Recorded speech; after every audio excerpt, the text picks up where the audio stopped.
Hey, so if you want to search the internet without being tracked, yeah, using DuckDuckGo is one of the easiest ways to do it.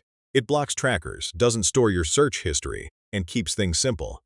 In this video, I'll show you exactly how to search privately using DuckDuckGo. Alright, first, open your browser and go to DuckDuckGo.com. You don't even need to sign in, just start searching right away. Now, type your search query and hit enter.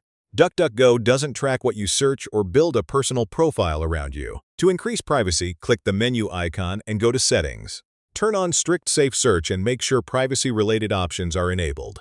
Yeah, so for even better protection, you can install the DuckDuckGo browser or extension.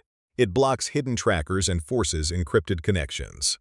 One really cool feature is the Fire button. With one click, it clears your tabs and browsing data instantly. For extra privacy, use DuckDuckGo in your browser's incognito or private mode. This prevents your browser from saving history locally. Even with private search, be careful what you click. DuckDuckGo protects your search, but it can't control unsafe websites. So yeah, that's how you can search privately using DuckDuckGo. Just a few simple steps, and you'll have a much safer browsing experience.